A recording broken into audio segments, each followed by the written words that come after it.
Agora, a gente vai falar um pouco da economia brasileira. Queria conversar com vocês, porque há poucos dias o IBGE, o Instituto Brasileiro de Geografia e Estatística, apresentou a revisão, tá, do PIB 2021. Né?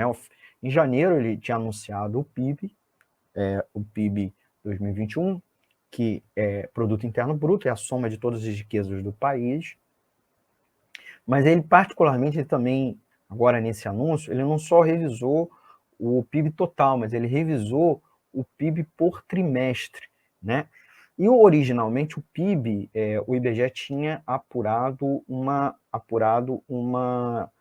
recessão técnica no ano passado, 2021. Nós não estamos falando de 2020.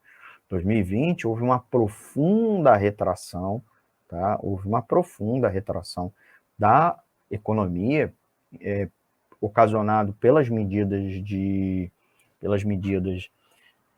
distanciamento social para poder diminuir, né, a contaminação pela Covid, né, o contágio pela Covid. Essas medidas não são só sanitárias, elas também tinham um elemento econômico. Ao contrário do que o bolsonarismo fala, toda a literatura, todas as pesquisas econômicas também falam que, diante de uma epidemia, surtos de uma endemia, e principalmente uma pandemia, a melhor ação a fazer é fechar um pouco as atividades não essenciais, para que permita desacelerar bruscamente o contágio, para que a economia volte a crescer com a desaceleração do contágio, de uma maneira mais rápida e mais vigorosa, mais sustentável. Porque se você manter a economia aberta, as pessoas se contaminam, sobrecarrega o sistema de saúde, ou tem a morte das pessoas, e tem as sequelas, pessoas sequeladas por conta da doença. Então, é o que eu recomendar, boa parte dos países do mundo fez, o Brasil fez meia boca, o resultado é mais de 600 mil, quase 660 mil mortos pela Covid até o presente momento. Ano 2021 houve épocas de profunda desaceleração da Covid, né? De contaminados e mortos pela Covid, mas tivemos também momentos com um número muito alto, né? Tivemos picos ano passado. E isso também impactou na economia, certo? Mas a economia em 2020, que registrou um crescimento negativo, certo? Em 2020, de menos 3,9%. Ano passado, 2021, teve um crescimento de 4,6%, certo? É bem colocar que houve um crescimento um pouquinho a mais, né? Um pouquinho a mais. Mas se a gente for descontar, até mesmo, sim, fazendo uma matemática em pontos percentuais, que não deveria ser feito dessa forma, o crescimento da economia ano passado foi muito pequeno. Muito pequeno. Um patamar, inclusive, menor que a gente registrando, menor, igual que a gente vinha registrando antes. E aí eu vou mencionar o quanto a economia brasileira em 2017, 2018, 2019 e começo de 2020 estava muito mal, certo? A economia já com Bolsonaro estava muito mal, não conseguindo se recuperar da recessão registrada em 2015 e 2016, certo? E aí a gente consegue ver aqui, por trimestre, né, houve essa revisão do IBGE, na qual ele pôde apontar um crescimento positivo em 2021, certo? Não, e com isso, né, com essa revisão, a gente consegue esse número de 4,6 total no crescimento do PIB em 2021 e não registrando a recessão técnica, que é quando 2 trimestres seguidos a economia cresce negativo, né? Ou pelo menos registra um crescimento negativo, né? Agora, é importante a gente apontar que há uma profunda queda, ou pelo menos o investimento em poupança no Brasil está muito baixo. Houve um crescimento em 2020 e 2021 dessa relação, que poderia apontar um crescimento um pouco maior para a economia, que acabou não se efetivando, certo? Junto com a atividade econômica mais devagar, ou mesmo tendo se recuperado, né, a gente percebeu em alguns trimestres o crescimento da economia um pouco maior, a taxa Selic foi aumentando no ano passado, mês a mês.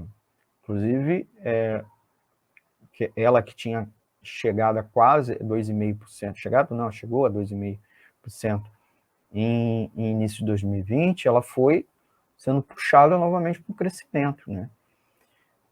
Só que, na tentativa de combater a inflação, essa que o governo sempre promete, tentar combater a inflação, o Banco Central leva a Selic, que é a taxa básica, que é a taxa na qual o Banco Central empresta dinheiro para os outros bancos, para os bancos emprestarem para as pessoas, ou para que os bancos emprestem entre si, né? E, de fato, nós não pegamos nada emprestado, inclusive cartão de crédito, crediário, a taxa Selic, tá? A taxa Selic também é a taxa de remuneração dos títulos da dívida pública. Então, quando o governo aumenta a taxa Selic, ele também está aumentando o pagamento da dívida, tá? Se onerando. A lógica de aumentar a Selic, como vocês já sabem, que não sabe a gente explica agora, é tentar fazer com que as pessoas consumam, demandem menos, né? Menor demanda, diante de uma dada oferta, né, pela lei da oferta e demanda, você, com isso, puxaria os preços para baixo, né, ou impediria que ele crescesse, né, porque na questão da menos demanda diante de uma dada oferta de bens e serviços na economia. A gente sabe que a economia, apesar desse discurso liberal que a imprensa compra e tenta nos explicar, né, a grande imprensa, a economia não funciona tão assim, certo? Tem outros mecanismos, manuais de macroeconomia explicam muito bem, ensinam isso, né, nas faculdades, principalmente nas boas faculdades, não nessas daí da vida, mas os banqueiros e a mídia, né, os especialistas selecionados a dedo pela mídia, não explicam isso para a gente, né, os telespectadores, os ouvintes, os leitores da grande mídia, tá certo? É importante a gente apontar, é interessante, qual foi o desempenho da economia por setor, mostrando que esse crescimento, essa recuperação da economia não é igual, não é por todos os setores. Ele acabou, de fato, acontecendo em alguns setores que foram severamente prejudicados pelas atividades paralisadas pelas medidas sanitárias, tá? Então, nós tivemos, principalmente na área de serviço, que foi afetada enormemente. A indústria não teve, ou pelo menos boa parte da indústria não teve suas atividades suspensas, foi prejudicada em alguma medida pela dificuldade de venda, de escoamento e também por alguns gargalos. Então, eles até pararam de fabricar porque não estavam recebendo, né, matérias-primas, insumos, né, peças para fabricar, para a fabricação, muito mais as peças internacionais, né, porque as importações estavam difíceis, né, portos, aeroportos com atividade suspensa. Então, a indústria teve gargalos. Com a reabertura, esses gargalos, em parte, foram minimizados. Então, a indústria respondeu positivamente, apesar dela não ter sido afetada pelas medidas sanitárias, a indústria nacional, elas continuaram funcionando. A recuperação foi muito maior no setor de serviços, mas não foi isso tudo, porque algumas medidas sanitárias continuam. A resposta foi muito rápida na área de serviço, mas não se recuperou todo. E também por quê? Dois outros fatores. As pessoas ainda têm medo, e com razão, porque a pandemia não acabou, ao contrário do que até agora as prefeituras estão resolvendo suspender as medidas de isolamento e até mesmo de uso de máscara. mas porque boa parte das famílias estão com renda seriamente afetada, e tanto queda no salário, quanto principalmente desemprego. Então, há, sim, limitações de gargalo, então a economia não respondeu como um todo. E a agropecuária, que tinha sido o setor na economia dos últimos anos com forte crescimento, ano passado, por problemas graves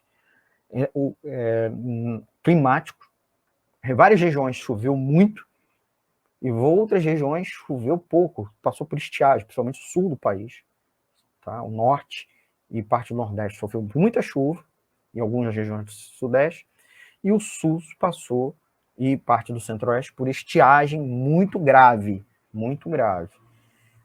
E o resultado é uma crise, mas um recuo da atividade da agropecuária, né?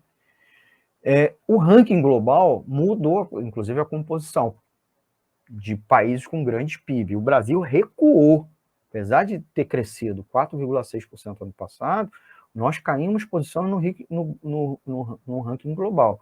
Inclusive, com o Bolsonaro, nós saímos dos 10 maiores economias do mundo, uma das 10 maiores, nós não somos mais. Nós que tínhamos chegado na posição de quinto em 2013, né?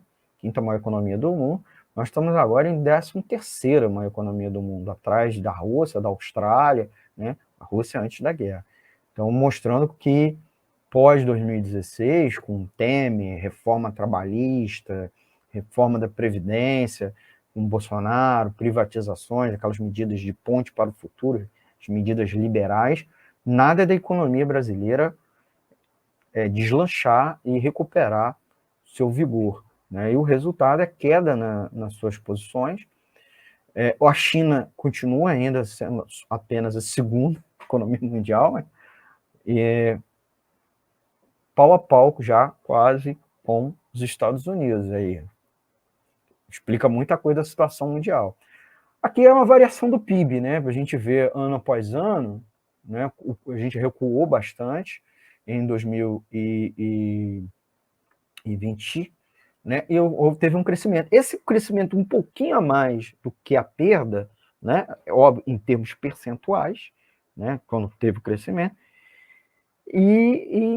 né? Assim, é estatístico, né? É uma situação estatística. Então, não reflete a economia brasileira.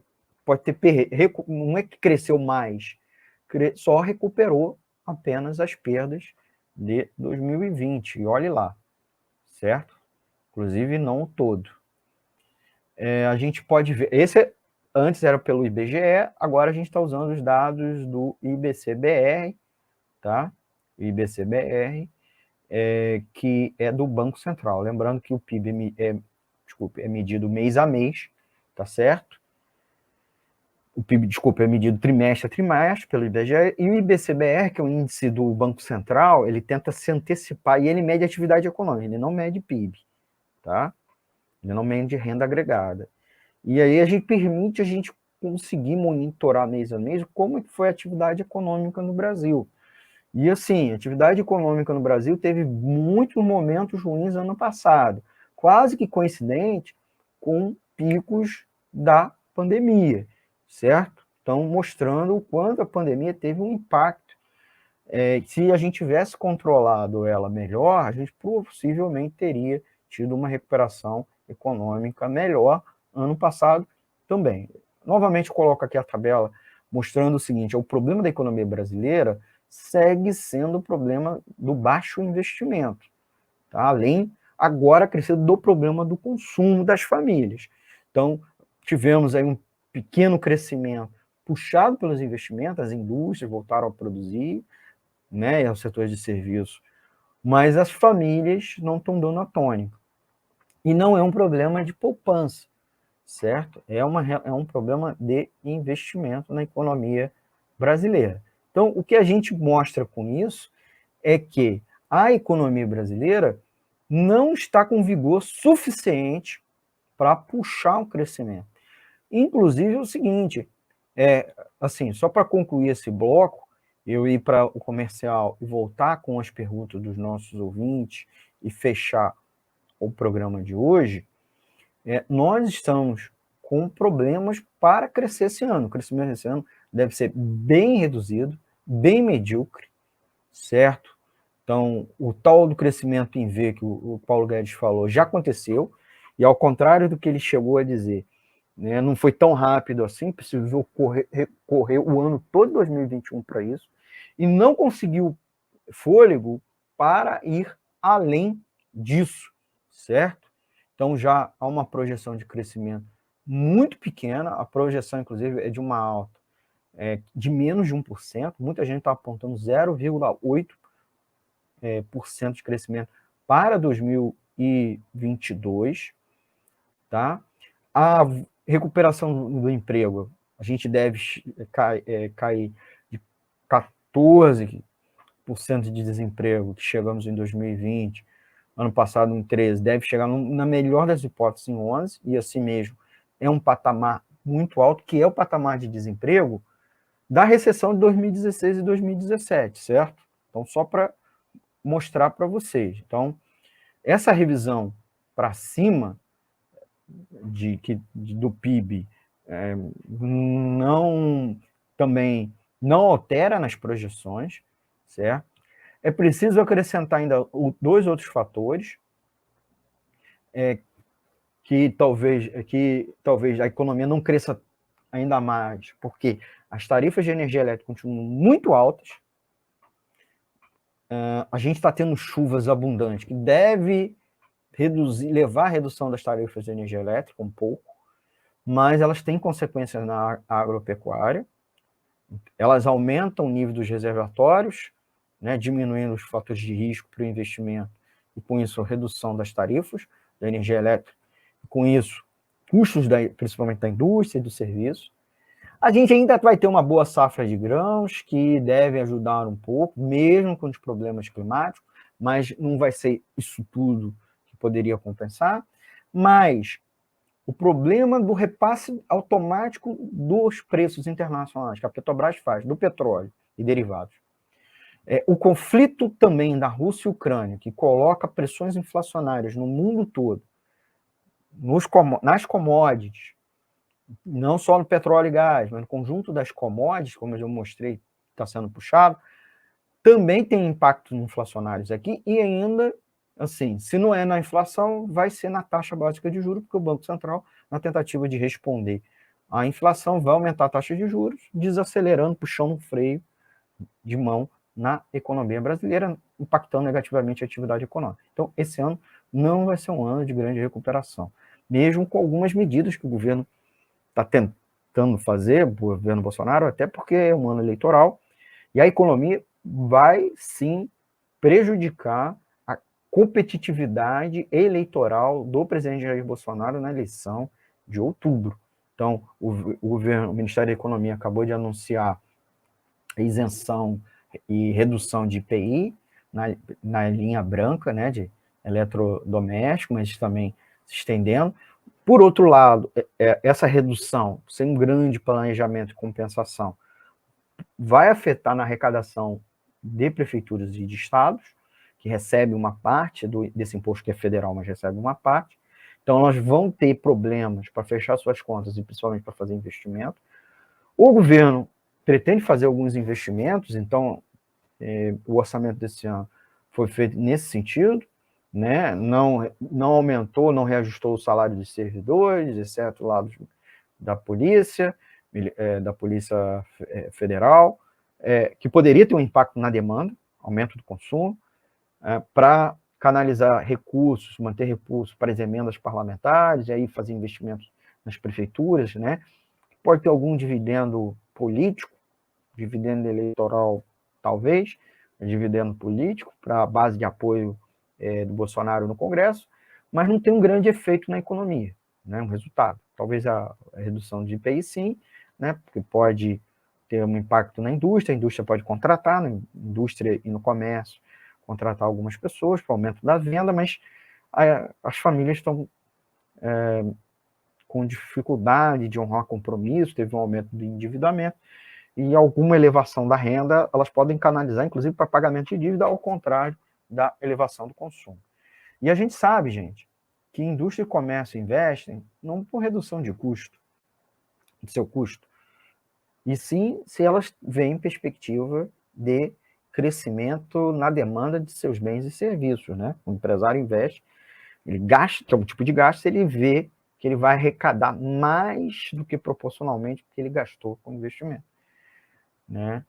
Então, teremos a projeção, inclusive, das corretoras, dos analistas ligados ao mercado financeiro, de que não haja grande crescimento para 2022, inclusive ainda mais afetado pela questão da guerra agora com a Rússia e a Ucrânia, mas também um conjunto de outras questões que eu apontei aqui hoje.